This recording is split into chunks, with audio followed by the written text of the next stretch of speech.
Today we are going to learn with exception handling techniques. Right? In any of the program, when you write an executable statements, let's say when you write a set of statements, so in your number of lines of your code, any place exceptional statement may present. Exceptional statement means which is going to interrupt your execution of the program, which makes suddenly to terminate your program. The reason may be anything, n number of reasons, n number of exceptional statements may present in your code, due to which program terminates suddenly. So if this is the case, okay, how are you going to handle with a code with thousands of lines of code? So there should be an exception handlers, exception handling techniques. Okay, we are going to use with exception handling techniques.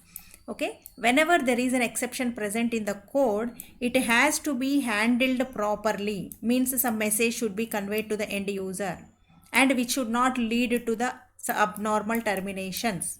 And it has to continue the remaining part of the program execution. So which will make your better way of coding. So first of all, the exception is nothing but an abnormal situation, an exceptional statement present due to which program terminated. That termination should be avoided by using exception handlers. What is exception handler? So in every language, programming language, okay, the language features is provided with certain exception handling techniques, right? So also called as exception handlers. So these exception handlers we have to make use into our application, so that we are going to avoid the abnormal terminations. So why this abnormal termination takes place means because of certain exceptional statements present in your code. How do we overcome such a situation? Okay, that is what is today's our study. Exception handling techniques, exception handling mechanism. First of all, the simple definition for an exception is an abnormal condition present in your code. What is exception handler or exception handling techniques? The technique is due to which we will overcome such exceptional statements present in the code, and we continue the successful execution of the code till end of your program. That technique is called as exception handling technique. We have multiple techniques in Java to handle such situations. Right? So that is what we are going to learn today. And these exceptions are in Java basically two types. One is called compile time exceptions and other one is called runtime exceptions.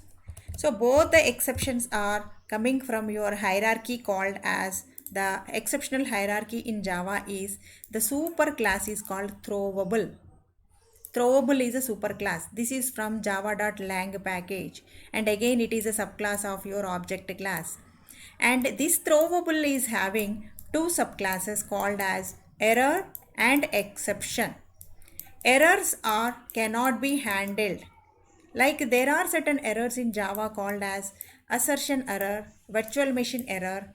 Okay, so this is all VM error. This is all the types of errors we cannot handle it. Right, that comes under error class. It's a hierarchy of your inheritance. And coming to exception is a super class for all the types of exceptions in Java. And in these exceptions, the basic classification is compile time exceptions. Then is called runtime exceptions. All runtime exceptions comes under this group, and you will have a set of runtime exceptions. These compile time exceptions are the exceptions which are handled at the time of compilation itself. Let's say while you are going for a walk, you are carrying your raincoat with you. Means that is what is called as compile time. Needs to be handled with. Coming to runtime exception, they come suddenly while execution of your program. Means there is no raincoat with you, there is no umbrella with you, but suddenly rain comes. What you will do? You will buy an umbrella and then you will handle it. Okay, so that is called as runtime exceptions. So that is what we are going to look into: compile time exceptions, runtime exceptions. And they are also called as compile time exceptions are called as checked exceptions. Mean that needs to be checked by the user while writing your code itself. Coming to runtime exceptions are called as unchecked exceptions. So unchecked exceptions usually you don't need to handle before you write the code. Okay. Once you will experience that, then you will going to overcome that by using certain techniques. Exception handling techniques. Next is, what is exception? Exception is an abnormal statement or condition present in your code and due to which program terminates. Okay, so such conditions need to be overcome by using exception handling mechanism. So what are the different types of mechanisms we have? Okay, so the different types of mechanisms what we have is, just you can make a note. One is called try catch mechanism. Guys, you need to mute yourself. Somebody is unmuting. Okay, try catch mechanism, and then there is called throws, and there is called throw. We are going to study in detail all these three exception handlers. One is called try catch, then is throws and throw. First, let us start with a simple code where we are going to give certain exceptional statements and how our program is going to behave. Right? So, how these exceptions are designed means, already Java developers have experienced n number of exceptional situations in the Java programming.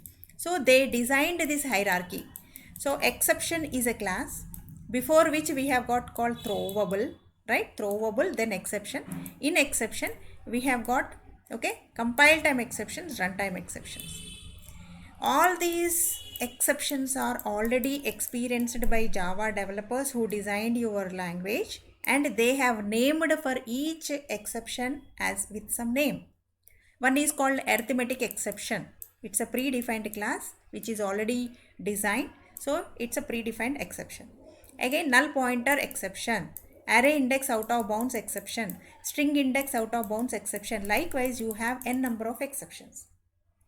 And now you are not worried about how many number of exceptions are there. Okay, what is the list of exceptions? You are not bothered. You are not worried, because you will come across n number of exceptions in each module. Let's say when you learn multi-threading, you will come across certain exception that you will not be knowing now. When you are learning IO streams, you will come across certain list of exceptions. When you are working with collections, a set of exceptions you will come across. When you go for advanced Java, again n number of hundreds of exceptions you will come across. So at this moment of time, you are not worried about the types of exceptions. Clear?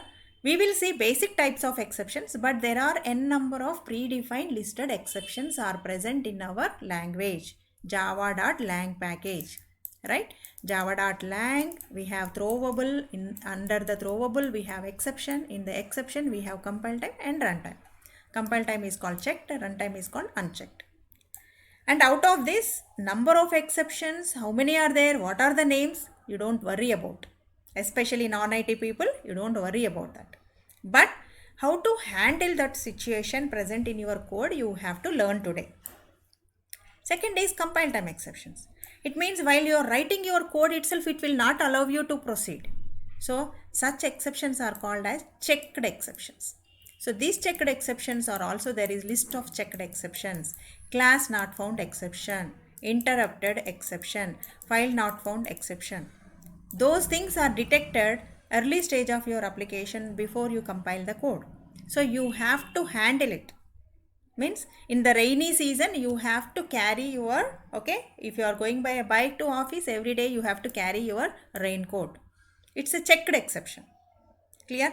You will not carry umbrella or raincoat during winter season. Okay. So if suddenly you get a rain in the winter season, means then you have to buy an umbrella on the road. So that comes under runtime exception.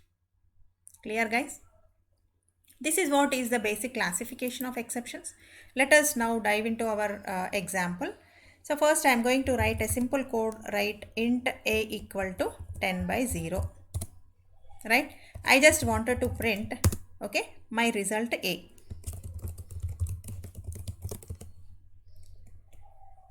Right? That's all. So when I write this piece of code, I'm expecting some result out of the division operation, and then finally I'm going to print thank you message. Now I'm going to run my application, and I have to print my result, whatever result I am getting it, and then I have to print thank you message. But here what is happening? So it is simply saying that there is an exception present in your line. Okay, you can observe the line number here. Okay, it will show you in which line the exception is raised. See here. Now this is our piece of code. So here is my program where when I click on this, it is showing the exceptional statement present. So there is an exception present. What is the type of exception? It is listing here arithmetic exception, which is from java.lang package. The reason is divide by 0. Suppose if I divide it by 2 when I run my program, okay, so there is no exception, so I am able to get my result and I am able to give my continuation of my execution till end of my program. But in the previous case, what happened when I divide it by 0? Okay, is it continuing the remaining part? Here itself it get terminated. It is not printing this and it is not printing this. This is called abnormal termination. So how do we overcome such a situation? Right? So nothing but you need to write the first technique called as try catch. All of you can observe here.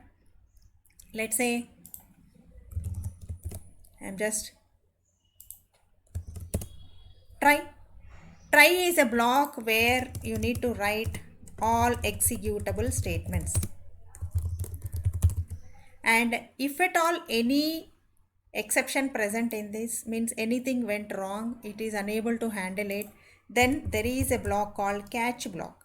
Catch is a block which is going to catch the exception thrown by the try block. So try block responsibility is to raise an exception. It will raise an exception. And coming to the catch block is to catch it and convey to the user. Means nothing but display your exceptional message. So how do we display? Here, whatever type of exception is raised, you need to handle it. So how do we handle? See, we are not aware of all these exceptions at the beginning. Okay, so what we do is we will give the type of an exception name and an object where the thrown exception is stored into this object. Now, there are three ways to print the exceptional message. One is system.out.println of E. The other one is, first one by one we will try. See here, what exactly it is going to perform. Though I give divide by 0, now try catch block, what it is doing is, it is conveying my message and it is continuing with remaining part of my program. So I am able to get thank you. When I don't write my try catch, it is not able to continue this program execution till end. Right now I have handled my program by using exception handler and I am able to complete my task. Right? Suppose when you know the type of an exception, always it is good practice, like you have to mention the type of exception raised, because always if you go for a super class, it is not a good coding practice. If you know, once you are come across all the topics in Java, you should catch the appropriate exception name, right? So you write the class name called arithmetic exception. All these are classes from your java.lang package, right? So just you need to write your class name, arithmetic exception. You don't need to import that because it is coming from lang package. Okay, now again I have written an arithmetic exception and then E, and then I am printing it. How do we print in a different way? Now let us say E dot print stack trace is another way of conveying a message. When I say system.out.println, just message it is printing, and okay, type of exception it is printing. When I give print stack trace, you observe the difference. Here also it is printing a message and a exception name, but you can stack trace of your exception, in which line it is throwing. That is the purpose of your print stack trace, right? The third way is you can use E dot get message. So here e.getMessage is a method to display your only the message of your exception type, but you don't need to display your class name, simply getting a message. So any of these three things you have to use with. Okay, and another advantage for you guys is, okay, let me show you. Let's say I created, okay, a piece of code called I am declaring marks list, okay, with three numbers, but I am trying to print marks of, okay, 5, marks of 5. So here it, at the time of compilation, it cannot understand that there is a fifth index value is not present, but when I am going to run it, it will check that array list and then it will say that there is an exception present in our code again. The above one is handled, but here there is an exception raised, that is array index out of bounds exception. When such situation comes, okay, instead of we write from the scratch like try catch and all, we have a technique. All of you can follow these techniques, like, okay, so here you can see, select the piece of code that needs to be handled with try catch, right click, okay, surround with try catch block. It automatically gives you a try catch block with an appropriate exception, with a print message, everything. Right, now let us observe this. See here, there is an exception handled on the top, one more exception handled next, array index out of bounds exception, and then you are able to print your thank you message. Try catch block, the flow would be, when the execution starts, first it will enter into try block where executable statements present. Whenever there is an exception present, immediately it will go to the catch block. And once it will print the message, it will never go back to try block. It will come to the next line of your catch block. Next, if there is no exception present in your try block, let's say I am not dividing by 0, then definitely it is going to ignore your catch block. It will never reach your catch block and it will come to the next line of your catch block. That is the flow of your try catch block. When an exception is raised, it will immediately come to catch. Again, it will not go back. It will not go back. Okay. Second is, if there is no exception present, simply the catch block is ignored. It will come to the next line of the catch block. Hope everybody clear up to this. And let me continue the remaining part of try catch block. We have some more components of the try catch block. Okay, I have shown you how to write a try catch block, and then how to generate a try catch block I have shown you, right? Let me move this piece of code, okay, to the same try catch block, and just I'll remove the second try catch block, right? Here, let us say my try block is throwing an exception called array index out of bounds exception, okay, and again it is throwing arithmetic exception. Whichever exception is raised first, it is going to handle that exception only. So what is my responsibility here? There are two exceptions. So always in Java, try block can accept multiple catch blocks. Okay, so array index out of bounds exception.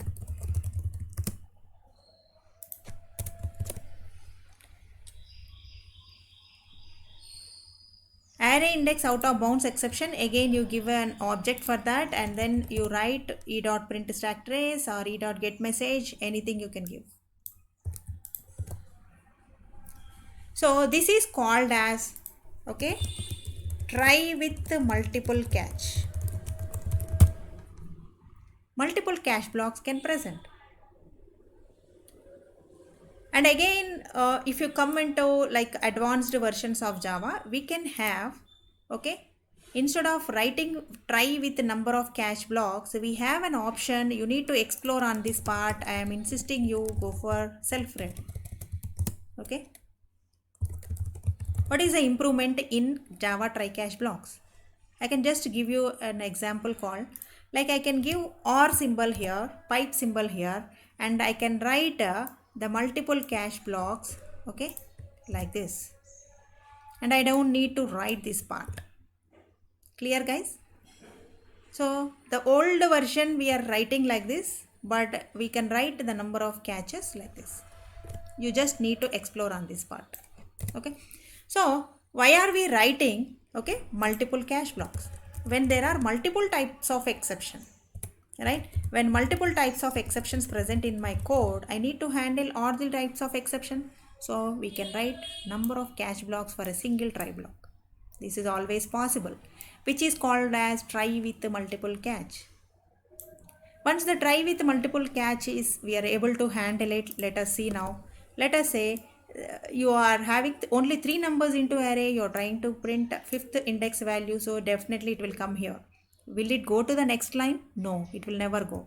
You can see the flow. First it is raising an array index out of bounds exception. Then simply it is coming to your thank you message. Right? So let's say it depends on purely order of your statement. First I am writing this statement in my try block. Okay, so first I am throwing an arithmetic exception. So what happens? So here you can see first divide by 0 means arithmetic exception is raised. It is coming to the cache block and it is next coming to this line, but it is not going to the next line of my try block.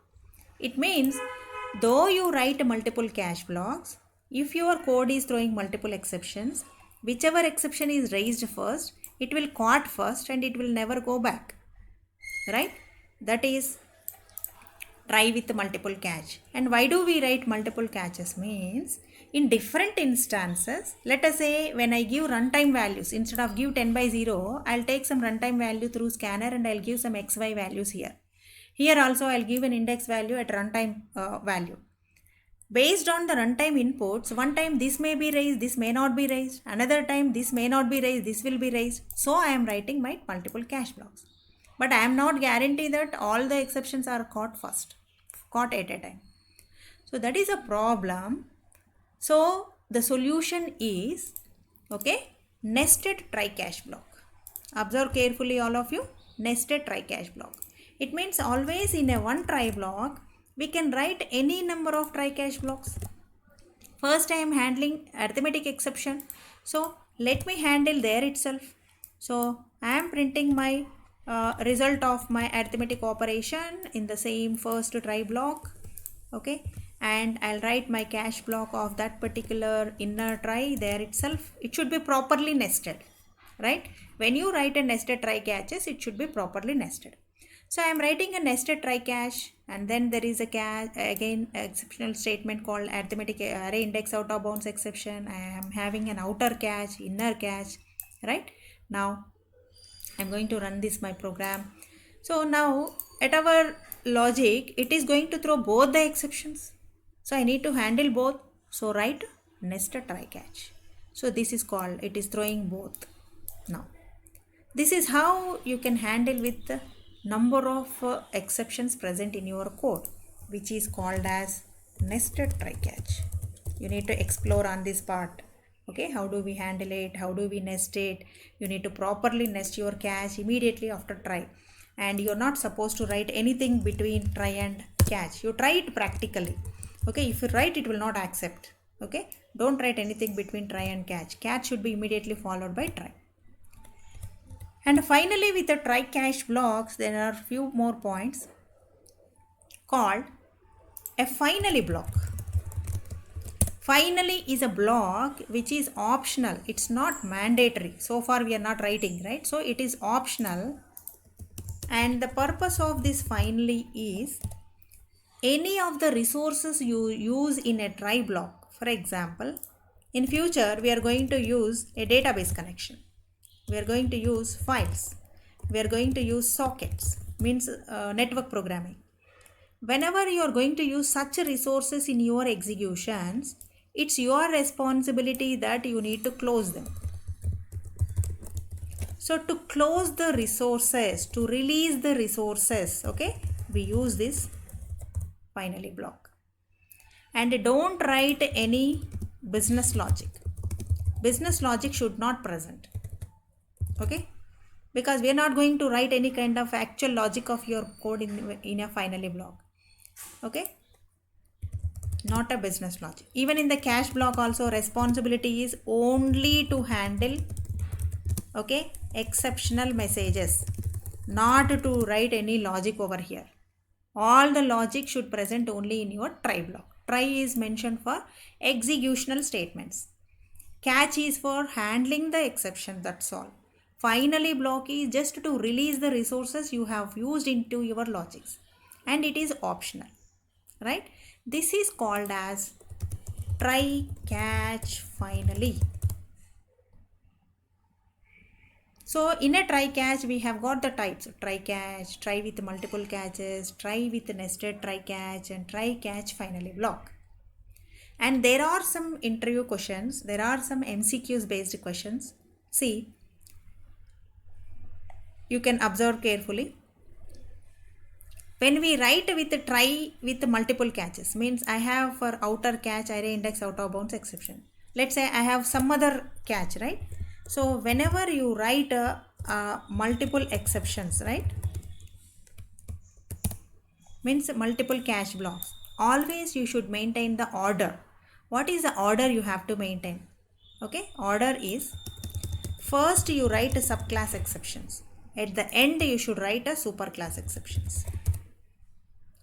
You cannot write a superclass exception first and then afterwards subclass exception. It's very important. It will say unreachable code because the superclass itself will, okay, track all the subclass exceptions. So when you write that superclass exception on the top, what happens? It cannot go for the next section. So whenever you are writing a multiple exception, write all subclass exceptions first, then superclass exception. What is superclass exception, subclass exception? You have to consider this hierarchy. Super one is exception, right? Then runtime exception. In that you have sub exceptions. For example, you have an arithmetic exception. Okay, arithmetic exception is a, okay, your subclass, for which what is the superclass we have called runtime exception. So this is there in the hierarchy, you need to explore on that part. Runtime exception is another predefined exception which is the subclass of your exception, and all these are subclasses of runtime exceptions. Okay, so this is a super, this is a sub. When you write super first, sub next, it will say unreachable code. So what you need to do? You should write after that. It can be inner try catch block, it can be outer try catch block. Okay, always write the super exceptions last. Before that you write all the list of 1, 2 or 3 or 4 number of multiple catch blocks you can write, but put all the subclasses first, then superclasses next. This is one key thing you have to observe in case of try catch blocks, especially with the nested try catch blocks. And next is finally is optional, it is not mandatory, right? But when you write a try, okay, for example, I'll write a simple thing, try. You cannot write try alone. Catch is mandatory. Okay, catch is mandatory. This is mandatory. When you write catch, then only it will be fulfilled. You can't write in between anything. You cannot write a single statement here. When you write it, it will become an error, right? Next thing is, when you have a finally block for a catch, then catch is optional. Clear? So when you have a try with finally, in this case, catch is optional. Sometimes in MCQs questions you may have this kind of options. It is acceptable. It is correct. Okay. But when you write a simple try block without a catch block, it is wrong. It gives a compilation error. And when you have a catch block, okay, then finally is not mandatory. You may write, you may not write. If you write also it is good, and if you don't write also it is fine. And in a finally block you don't need to pass any arguments like for catch block. Okay, this is the key things you have to observe with the try catch finally and the types of try catch blocks. Hope everybody is clear with the try catch. Any questions? Next topic we are going to discuss with the try catch block called as throws. So throws is a class which is used along with the checked exceptions. What is a checked exception is whenever you write a statement in your program, before you write the code itself, it will identify your exception present in the code. You have to mandatorily handle such exceptions called as checked exceptions, also called as compile time exceptions. So such exceptions, if you have in your code, while writing your code itself, you have to handle it, not while executing your code. So it's your responsibility to handle such exception. Just like when you go for a walk in your rainy season, you are carrying your raincoat or umbrella, right? So how do we handle it? Means when we write this kind of code, before only you should handle it by using throws class after your method signature. Method signature means your function. Here itself you have to say that the type of exception interrupted exception. If you are not aware of the exception name, so then you can give exception. Clear? So if you handle it, now it is gone. Or else you just specific to the exception, yes, it is handled. Earlier for a runtime exception, how do we are handling it?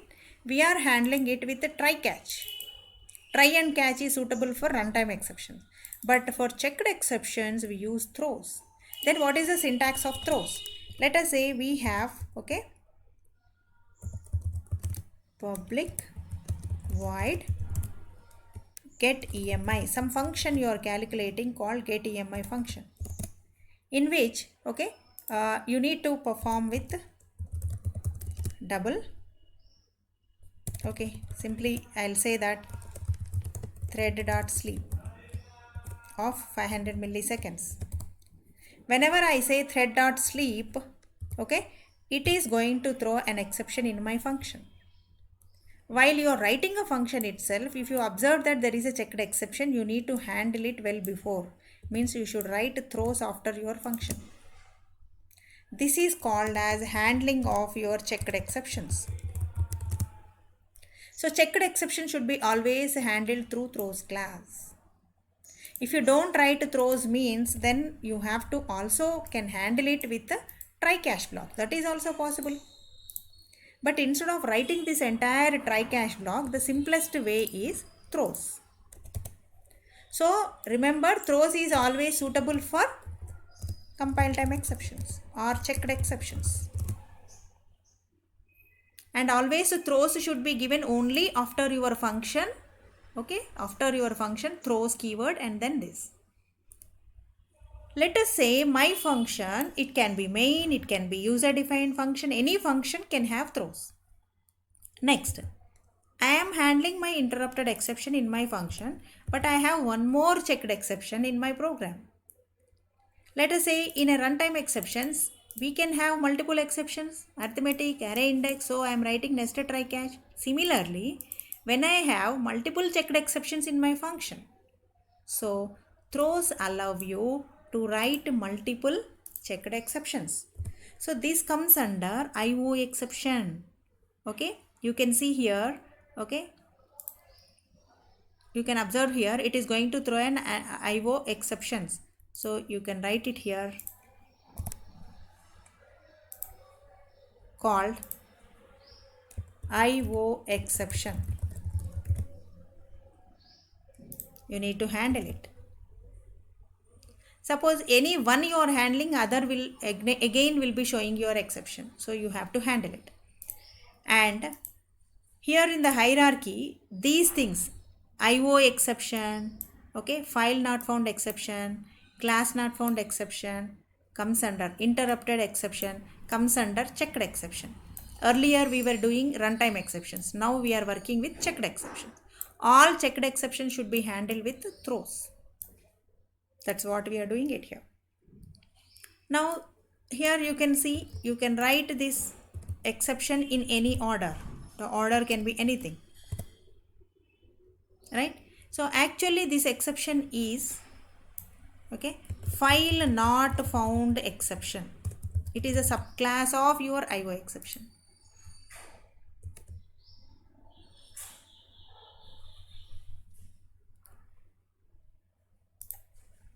So subclass of your exception, you can write your exact the class name of your exception or the super of that exception. Let us say you wanted to simply write with like this exception only, which can handle with all types of exception, but it is not a good practice. Why? Because always if you take a super class, this class is having with a big hierarchy. We cannot overload the system with by loading with a big hierarchy. So appropriate number of exceptions, suitable type of exception names only we can throw using throws keyword.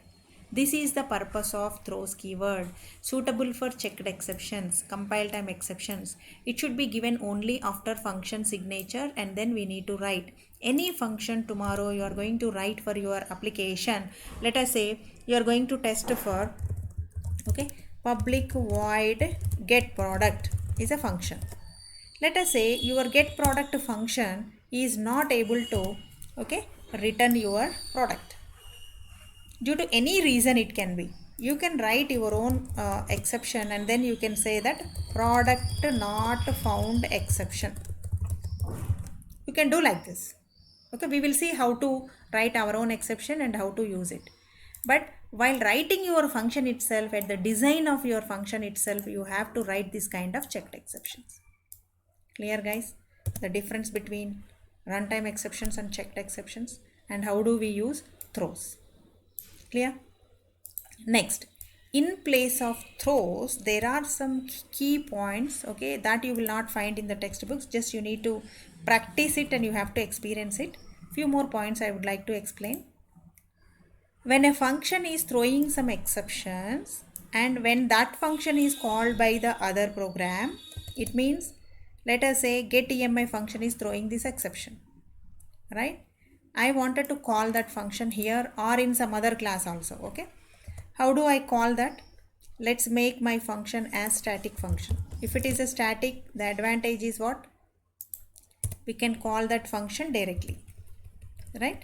Now I am going to call that get EMI function. When I call this, observe here, if a function is throwing some exceptions, definitely those exceptions are propagated to the calling function as well. Means these many number of exceptions should be also handled by the function in which you are calling the function. So get EMI is called by main, so the same number of exceptions needs to be handled by your main function also, then it will accept. If you don't throw here, okay, here it is throwing, but that function you are calling here and you are not handling it, it will say error. You have to handle it. This is called as exception propagation. It can be in the same class, it can be in a different class. Different class means, let me write another class here. The same program I am just showing you. There is a class A in which I wanted to make use of my function called getEMI. If I wanted to use this class over here, definitely I must have a function here. Inside a function, I wanted to create an object of this class. So I'm going to use, I'm creating an object, then I am calling what? getEMI function. Can I call this? We can call, right? We can call any class, any method from the other class. When I am calling, see here, it is saying exceptions are getting propagated. So what all the exceptions are raised over here in the main, in the function where you designed with these two exceptions, you need to handle it here also, because they are getting propagated. Let us say one I am handling but the other one I am not handling. Again it will show error. Okay, this one I am handling, the first one I am not handling. Again it will show error. So what do you need to do? All the exceptions handled by the function which is called over here should be propagated. Exceptions are getting propagated. So you need to handle them here also. This is called as exception propagation. Especially in MCQs questions, it will be asked, but you will not be knowing that the reason. So you will simply check for your execution. But this is a compile time exception, right? You have to be careful. When there is a function throwing some exception, to be careful that when you are calling that function, it should be handled. You cannot ignore that. And next, one more situation with throws class is class superclass, and in a superclass you have a function called void disp, okay, which is throwing, let us say, these exceptions. And now there is a subclass which is extending that superclass, right?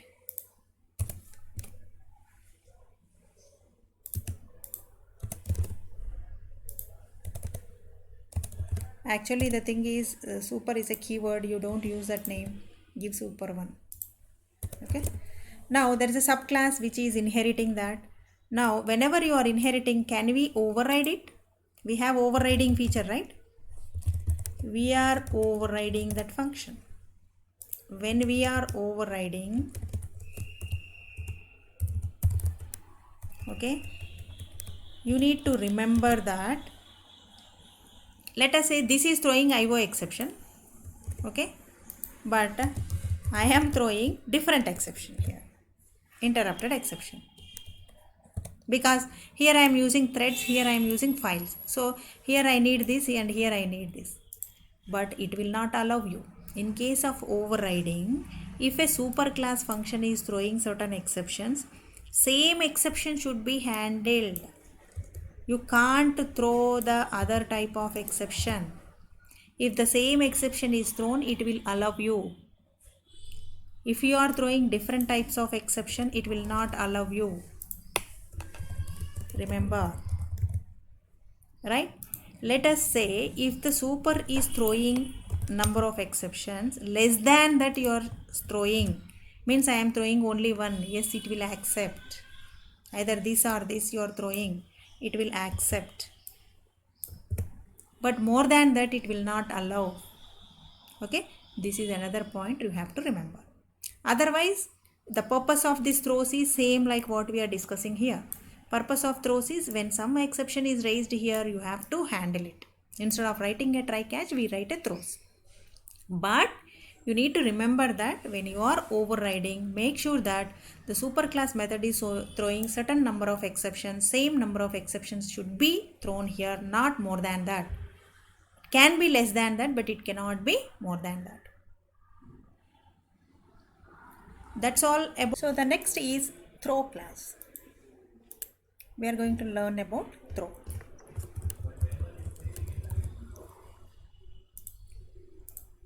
Throw is always best suitable for custom exceptions.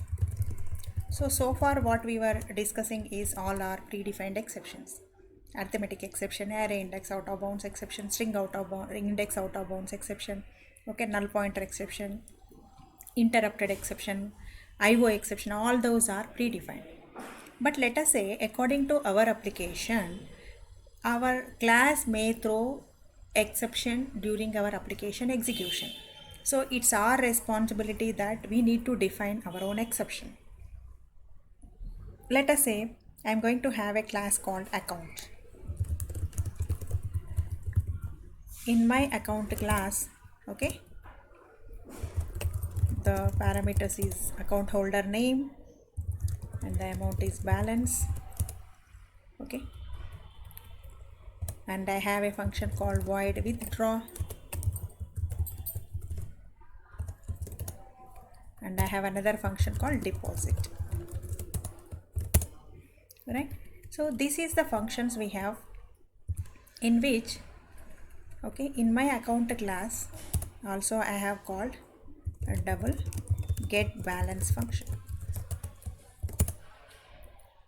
So a customer, the account holder, whoever is having, can perform with, okay, adding of amount, depositing of amount, withdrawing the amount, and then getting the current balance.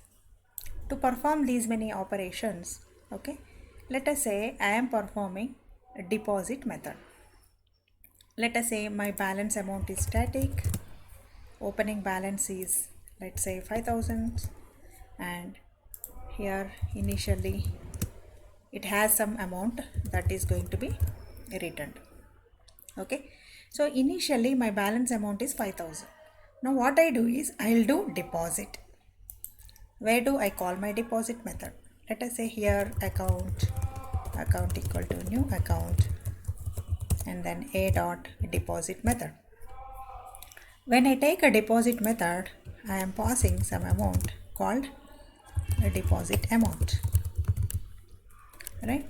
So this is a deposit amount, this is a balance amount. Okay. Always the balance amount is going to be plus equal to deposit amount. So this is what is my logic of deposit method. So when I pass 2000, so my amount is updated. Now I'll try to get my balance. So this out a dot get balance. So observe here, always your logic should be in such a way that every class should have separated. You will have your class called account. You will have a test class. This is called as end user class, test class, or main class, okay, or runner class, in which the end user will interact. Means here we create an object, here we call the method, here we will get the output. But internally we are using the different classes. This is a class called as a service class. What exactly the purpose of the service class? From here, when I call something, this class will respond for us. Okay, this is going to provide us the service call, withdraw, deposit, get balance. All these are called as services. Now this class is called as a service class. Now in my service, I am simply sending any amount, I am getting a balance. Next time when I pass a dot deposit of like 100 rupees, I am depositing and I am able to run it. But my manager says that my application should not accept, okay, below 1000 rupees to be deposited. Clear? So how do I write that logic? Should I write like if condition and system.out.println? That is not a coding standard, right? So what is the coding standard we have to maintain is, if any of the user sends an amount which is less than 1000 rupees, sorry, it has to throw an exception. So in the deposit amount, you will say that if deposit amount is less than 1000 rupees, immediately you need to raise an exception. This exception is not known by your JVM, right? JVM is known about only the predefined exceptions, but this is a custom exception. According to your application, you are having an exception. Your exceptional amount can be less than 1000, less than 500. In the other bank, it can be 5000, it can be 10,000. Depends on the account type. That may vary, right? So JVM will not define that. So we have to define according to our application. So we need to write our own exception. When you write your own exception, see, as this is a simple example, I am writing all the classes in the same program, but it is not supposed to write in the same program. End of this application, I will extract everything into separate classes. I will show you, right? I am going to write a class called deposit exception. The class name can be anything. It is a custom. We can design our own name. But that should be a subclass of your exception. And another option is it can be a subclass of throwable. It can be a subclass of runtime exception. Any of these three. But preferably we use exception class. Right? Now, after you write this, in this exception, what is the purpose of this exception class? Simply display a message to the end user whenever this exception is raised. So just we have a constructor. And in this constructor, we just pass a message. So that message is going to be a string message. And that we will send it to the super class. Always we will pass the whatever the initialization takes place in a class to the super class, right? So super of MSG, that's all. This is called as a custom exception, user defined exception. So usually in real time for application development, you can, even for your case studies, you have to design your own exceptions required for your application and you have to handle it. Now here you need to handle that exception called custom exception. How do you raise your custom exception? This is how we are going to use throw. Okay, throw deposit exception, and the message is minimum deposit should be 1000 rupees. Okay, that's all. This is your exception message. This will go to throw new of call the constructor. Okay, throw new of the message will go here. It will send to the super class so that this deposit exception everybody can use throughout your project. Next is when a piece of code, means when your function is throwing an exception, what's your responsibility? In the previous session we learned that it should be caught, so throws your exception name, or try catch your exception name. If you are not using this, what do you need to do? You have to select this, okay, right click, surround with, okay, try catch block. Either you use try catch or use throws, anything is fine. I suggest you for custom exceptions and as well as for checked exceptions, you go with the throws class. Now we are raising it and we are handling it and we have defined our own exception. Now we are good to go with that exception. But the thing is, whenever, as I said, exception propagation, whenever a method is throwing an exception, it has to be caught in the calling function as well. That is called exception propagation. So you just handle that throws exception class here also in the main function, because we are calling over here. Now you run it. Okay, first time when you pass 2000, okay, it is accepted, but here it is throwing an exception, so it is saying that the minimum deposit should be 1000. Let us say here I am sending, okay, 12,000.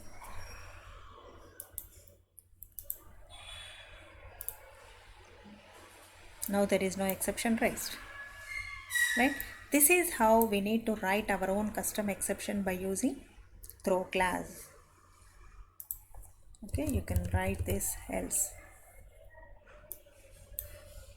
Clear guys, what is the purpose of throw and how do we write a custom exception? What are the steps involved in the custom exception, and how do we handle a custom exception, and how to design a custom exception? This is about throw. Throw is a keyword to instantiate your custom exception and to handle your custom exceptions related to your application. But here I'll do a few changes so that it will be more clear for you. Actually, this throw demo is going to be your, okay, client application or the end user application. We need to extract this account separately. This is called service class. So let me write this class separately. In your case study also you need to implement in this way, right? And now after you write this account, okay, now let us also extract this class separately. This is called as an exception class.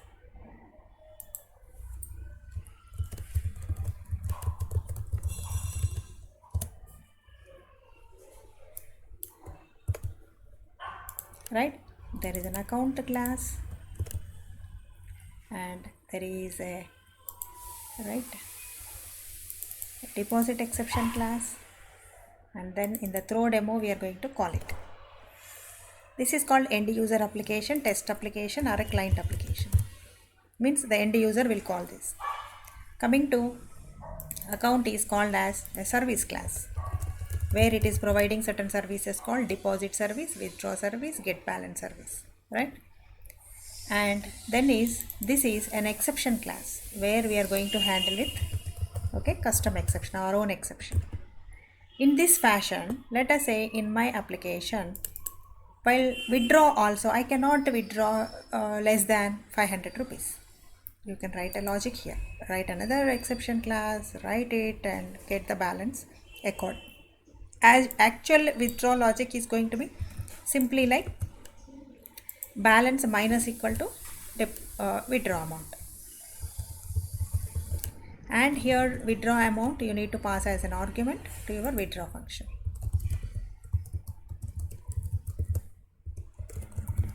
Guys, always you need to follow with the rules like coding standards and the modularization of your application, okay, and usage of your class names, usage of your exceptions names, and indentation of your code. All these rules you need to follow.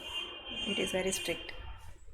Otherwise your code will not be accepted. Don't use ABC names for function names, variable names, class names, and always write every class separately so that it is more modularized.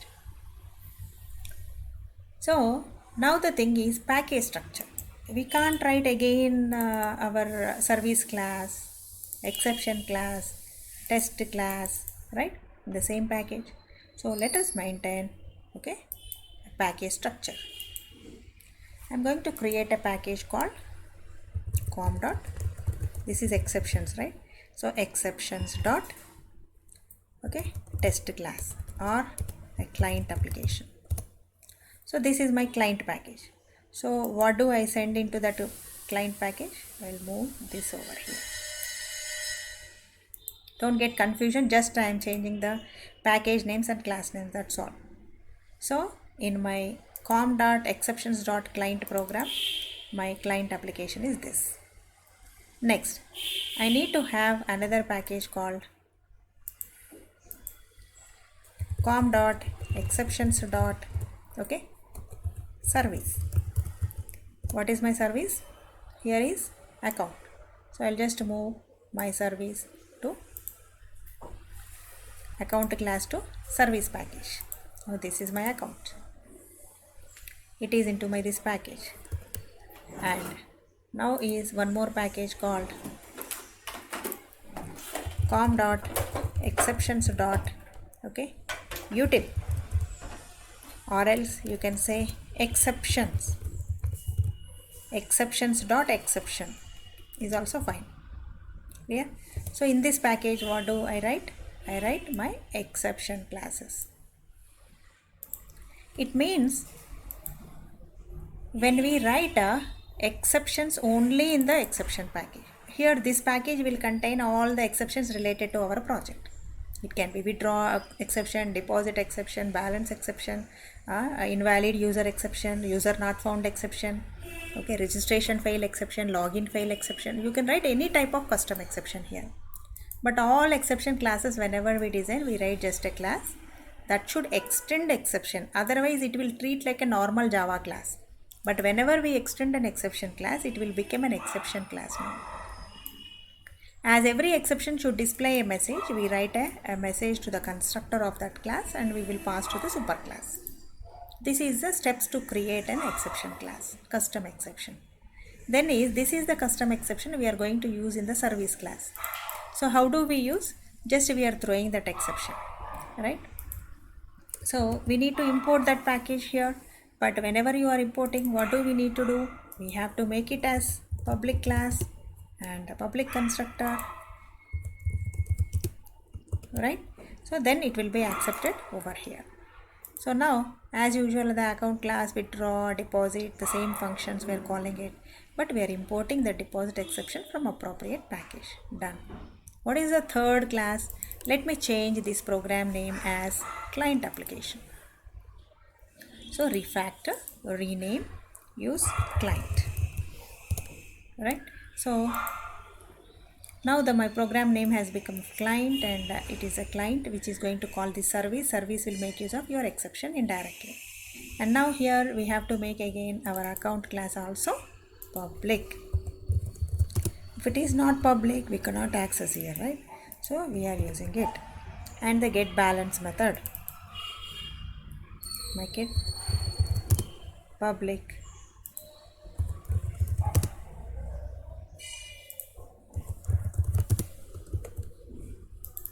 Now we are able to call from account. We are creating an account class, we are calling it, but whenever if you wanted to take this value through scanner, yes, you are always possible to take your scanner and take your input, what is the amount you want to deposit, what is the amount you want to withdraw, call the functions of withdraw or deposit or balance, anything you can call it. Okay, even for your case study also you have to maintain this layered architecture. Once again I will give you another example.